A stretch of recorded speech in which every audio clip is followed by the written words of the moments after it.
सभा नमस्कार छ। नमस्कार। के नाम पर्यो तपाईँको? मेरो ललित वीर हमाल। कहाँ जन्मनु भएको? बाहुन जिल्लाको दक्षिण भेग सर्कुवा भन्ने ठाउँमा। सर्कुवामा जन्मनु भएको? अनि तपाईँ त 2 वर्ष प्रधान पञ्च र के जिम्मल पनि हुनुहुन्थ्यो भन्ने सुन्छ। हजुर, मुखिया जिम्मल पनि भएँ, म सामाजिक कार्यकर्ता पनि थिएँ। अब चाहिँ नि एउटा लेखनदास पनि थिएँ म। श्रेष्ठ सम्बन्धी लेखापढी गर्थेँ मैले। अहिले कति वर्षको युवा हो तपाईँ? म अहिले 98 चल्दैछु। ए कहिलेको जन्म हो? कुन दिन हो? जन्म चाहिँ कहिलेको? जन्म त के चाहिँ 50 साल भाद्र 20 गते ऋषि पञ्चमीको दिन हो। ओहो, पञ्चमीका। त्यही भएर त तपाईँलाई आध्यात्मिक स्वर आएछ ऋषिहरूको दिन है। अनि छोराछोरी कति छन्? छोराभोरी छोरी चाहिँ एउटा सङ्ख्यात्मक वृद्धि भनौँ चाहिँ 8 भाइ छोरा 6 बहिनी छोरी हुन्। ए 8 7 14 ल ठिक छ। लगभग 8 जस्तोबाट विमुख भएँ म। किन? 4 भाइ छोरा गए, आफ्नो ठाउँमा गए। ए संसार छाडे। 4 भाइ छोराले 3 बहिनी 6 बहिनी छोरीमा 3 बहिनी छोरी गए। ए भनेपछि अब 4-5 जना मात्रै छन्। हजुर, 3 बहिनी छोरी छन् अब। 3 बहिनी। छोराहरू 4 भाइ मात्रै छन् अब। ए ल ठिक छ। अब के गर्ने त, आफ्नो केही चल्दैन आफै होइन। अब तपाईँको चाहिँ यता किताब पनि लेख्नु हो। अब ईश्वर चिन्तन र ईश्वरको पूजा पनि गरिराखेको देख्दछु। यो सम्बन्धमा आध्यात्मिक कुरामा आत्माको चर्चा गर्नुहोस् त। आत्मबोध भइछ? अब आत्माको व्याख्या त तपाईँलाई बोध भएको छ कि छैन? हजुर हजुर, आत्माको व्याख्या त अत्यन्त गहन छ। यसलाई बुझ्नेमा एउटा वेदान्त मार्ग हुनुपर्छ, वेदान्तको अध्ययन हुनुपर्छ। फेरि आत्मावादी हुनुपर्छ, शरीरवाद संसारवाद नभएर आत्मावादी हुनुपर्छ। आत्मवादी कसरी हुने? आत्मावादी भनेको आत्मदर्शन हो। त्यो जुन चाहिँ आत्माबाट शरीरको चाहिँ रस चलायमान छ, शरीर रूपी रस चलाउने ड्राइभर को हो भन्ने कुरो आत्मा हो। त त्यसलाई कसरी अनुभव गर्नुहुन्छ? हजुर, त्यो आत्मालाई अनुभव कसरी गर्नुहुन्छ? कसरी गर्छु भने आत्मानम रचिन्नम वृद्धि शरीरम रथमे भटु बुद्धि तुम सारथी विधि मनोपग्रही बच। यो कठोपनिषदको श्लोक हो यो। आत्मा रथी हो, शरीर रथ हो, बुद्धि सारथी हो, मन लगाम हो, इन्द्रिय घोडा हुन्, विषय हाम्रा कर्म मार्ग हुन्। अनि कसले छुट्याउँछ कि यही आत्मा हो भनेर? हजुर, यही हो आत्मा भने कसरी छुट्याएर अनुभव गर्छन्? यो त के छ भन्ने हुन्छ नि, एउटा शास्त्रको प्रमाण छ नि यहाँ। शास्त्रको प्रमाण हो नि यो त, पुरा कपोल कल्पित कुरा होइन, शास्त्रको प्रमाण हो। यो शास्त्र विधिमुट सिर्जे भट्ट चाहिँ कामकारत न सिद्धि ममाप्नोति न सुखम न पराम गति मर्यो। यसको अर्थ तस्मा शास्त्रम प्रमाणम चाहिँ यसको अर्थ कार्याकार्यो व्यवस्थित हो ज्ञात्वा संविधान हो कर्म कर्च विहारसी। यसको अर्थ भन्नुहोस्। अब यसको चाहिँ प्रमाण के हो भने, प्रमाण हाम्रो के हो भन्ने हुन्छ हाम्रो चल्नु बोल्नु व्यवहार गर्नु प्रयोग हुनु, त्यसको चाहिँ उपलब्धि गर्नु, त्यसको प्रशास्त्रमा अघि बढ्नु कुरा के हो भनेदेखि आत्मा रची हो, प्रशास्त्रको मार्गमा लाने आत्मा हो, चेतन हो, ब्रह्म चैतन्य शक्ति हो।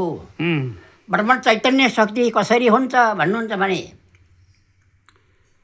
पहिला नम्बर भगवानले सृष्टि सङ्कल्पमा जड प्रकृतिको सृष्टि गर्नुहुन्छ। जड प्रकृति, जड प्रकृति भनेको के हो? भूमि आपो नलो वायु खम्मनो बुद्धिरेव च अहङ्कार इति यमे भिन्ना प्रकृति अष्टधा। यी पृथ्वी जल तेल वायु आकार मन बुद्धि अहङ्कार, यी चाहिँ 8वटा प्रकृति 5वटा तत्त्व चाहिँ जड प्रकृति हुन्।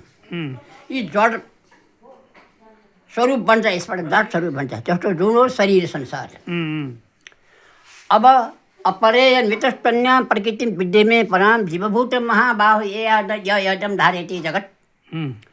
जुन चाहिँ यो शक्तिलाई धारण गर्ने, जगतलाई धारण गर्ने के छ भन्ने चैतन्य शक्ति छ ब्रह्म। ती भगवान के भन्छ पराशक्ति हुन्, तिनको नाम हो पराशक्ति।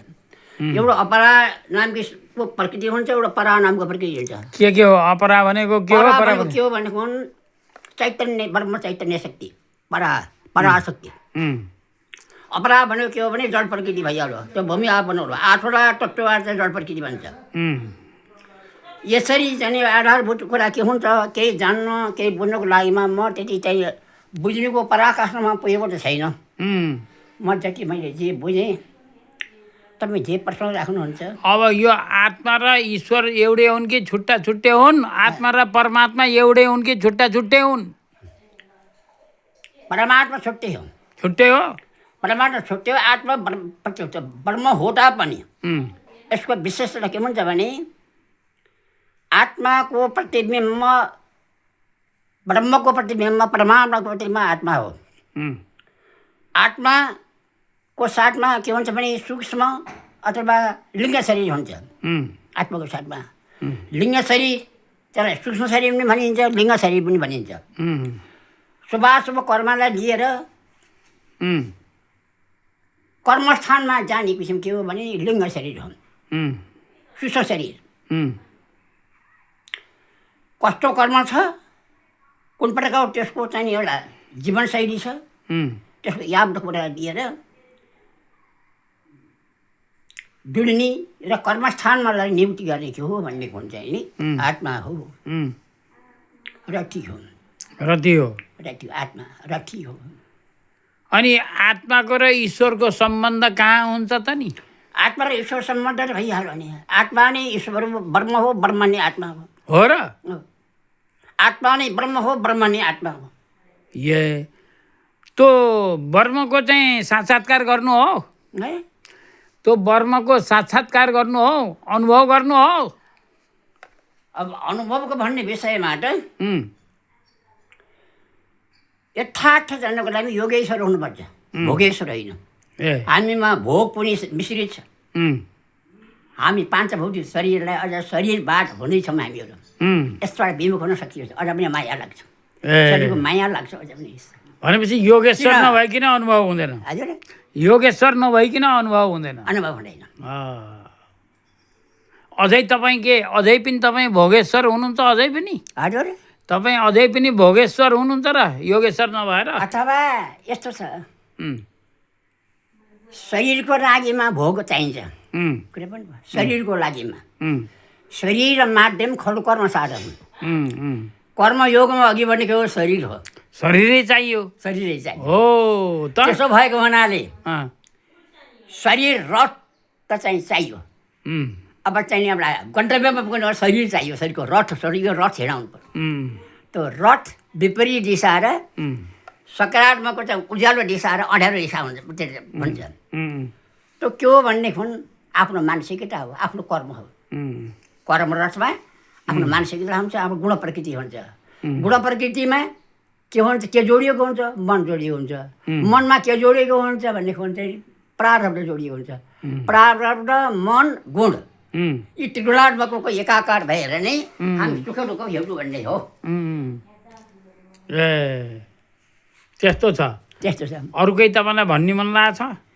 भन्न मन लाग्छ तपाईँको प्रश्न हो प्रश्नको उत्तरमा त्यो म भन्न पर्ने कुरा अब म मेरो विषयमा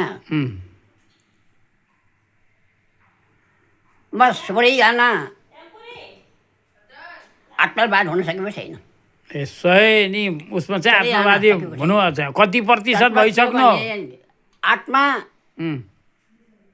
ब्रह्म हो आत्मा तत्त्वात्मक शक्ति हो आत्मा शुभाशुभ कर्ममा कर्मलाई देख्ने आत्मा हो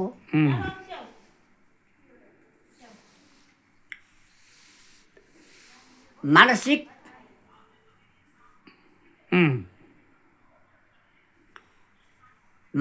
चिन्तनलाई हामीले मनमा जुन चिन्तन गर्छन् त्यो थाहा हुने हामीमा मात्रै होइन जसले चिन्तन गर्छ त्यसलाई मात्रै त्यसबाट होइन त्यो त ईश्वरले जान्छ फेरि ईश्वर कस्तो छ ईश्वर हृदयदेखिबाट आत्मादेखिबाट लिएर सर्वत्र ईश्वर छ त्यो ईश्वरको सत्ता कस्तो छ पहिला भन्नुहुन्छ भन्ने खालमा त्यो 5वटा चाहिँ नि तपाईँको पञ्चकोशको भित्रमा कत्रो भएर रहेको छ भन्नुहुन्छ भने त्यो आत्मा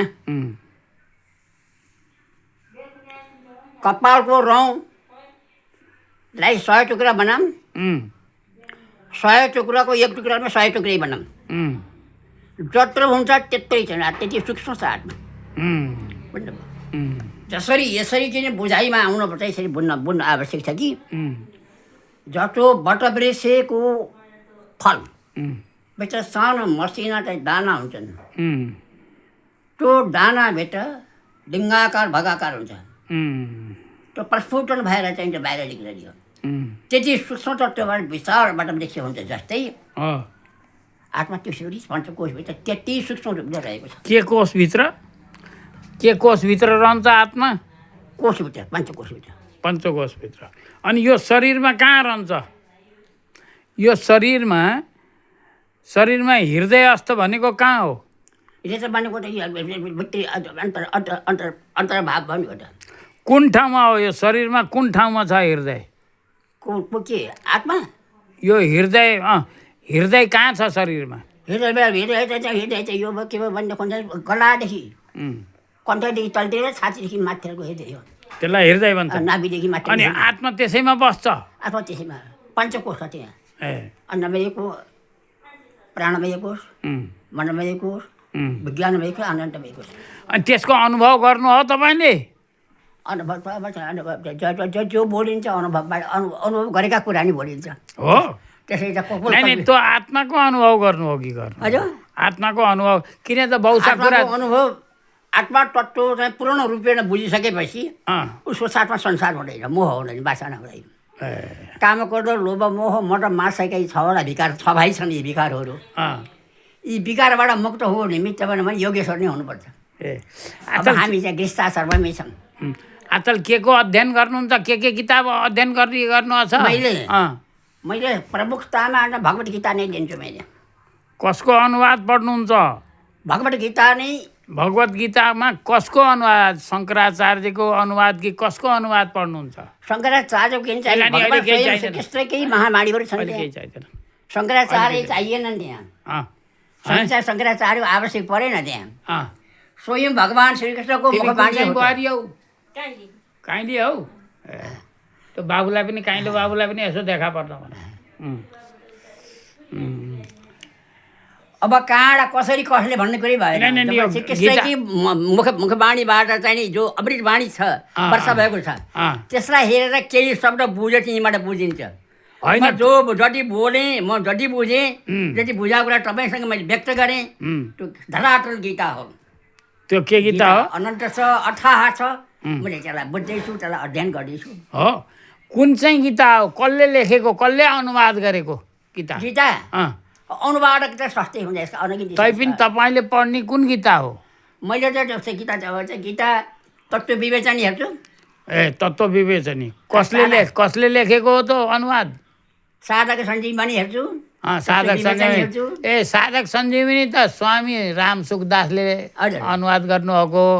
अनि अर्को तत्त्व विवेचन भन्नाले कसले गरे? त्यहाँ त्यो अब त्यो म त भुल्दछु, त्यसलाई चाहिँ हेर्नुपर्छ। ए, ल ठिक छ, ठिक छ, विवेचनी किताब हो। ल ठिक छ। अरू केही भन्न पर्ने छ तपाईँलाई? अब तपाईँले सुन्न इच्छा लाग्छ र मैले भन्नुपर्छ भने ब्रह्माको आयु। ल भन्नुहोस्। ब्रह्माको आयु भन्नुहोस्, कति हो ब्रह्माको आयु? ब्रह्माको आयु 100 वर्ष हो। कुन हाम्रो? यसमा प्रश्न दोहोऱ्याउनुहोस् है। यसमा अलिक गाह्रो छ। कस्तो 100 वर्ष भने हाम्रै जस्तै हो 100 वर्ष कि कति हो? अब यसलाई यसरी बुझ्नुहोस्। यसरी मैले बुझेको चाहिँ यसरी तपाईँलाई मैले व्यक्त गर्दछु। ल भन्नुहोस्। तपाईँ नजान्नेबाट मलाई सोध्नु भएको होइन कि मैले चाहिँ तपाईँले प्रश्नको मैले उत्तर यथासम्म उत्तर दिनुपर्छ। मेरो सही उत्तर के हो भन्ने खुल्नु। आब्रह्म भमना लोका पुनरावर्ति रोर्जन। त्यसको नेपाली अर्थ भन्नुहोस्। नेपाली अर्थ भन्नुहोस्।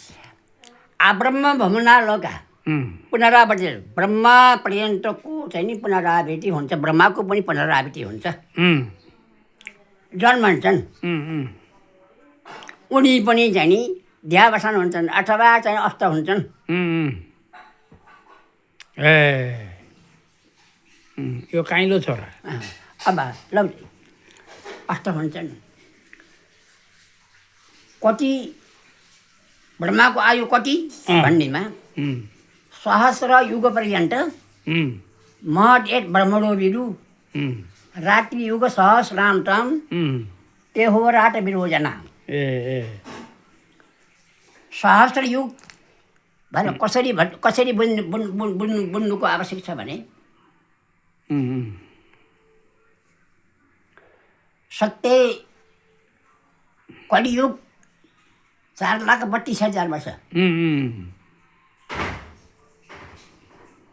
द्वापर युग त्यसको डबल उम्, 8,64,000 वर्ष, उम्, उम्, त्रेता युग कलियुगको 3 तिहाई 12,96,000 वर्ष, उम्,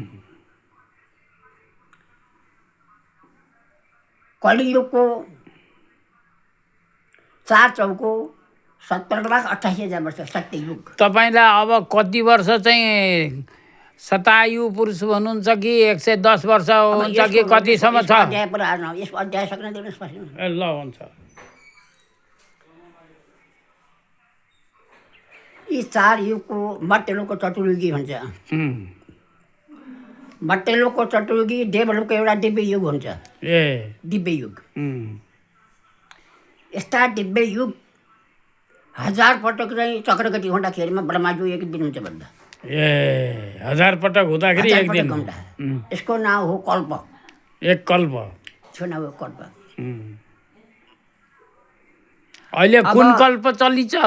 ब्रह्माजीको एक कल्पमा अँ, हाम्रो मध्यलोकको 4 अर्ब 32 करोड दिन हुन्छ। 4 अर्ब 32 करोड दिन हुन्छ करोड दिन मध्यलोकको। हो। हो। यी 4 अर्ब 32 करोड ब्रह्माजीको दिनलाई उम्, कल्प भनिएको हुन्छ। उम्, ब्रह्माजीको कल्पमा ब्रह्माजीले गरेको सृष्टि दिनमा सृष्टि हुन्छ, रातमा चाहिँ अस्त हुन्छ। उम्, जब चाहिँ रात परेपछि योग निन्द्रामा हुनुहुन्छ ब्रह्माजी। उम्। त्यतिबाट वर्माजी कि योग निन्द्रामा वर्माजी हुनुहुन्छ कि विष्णु हुनुहुन्छ योग निन्द्रामा? हँ? विष्णु भगवान विष्णु योग दुवै। हँ? दुवै दुवै योग हुन्? निन्द्रामा भगवान् निन्द्रामा विष्णु योग निन्द्रामा।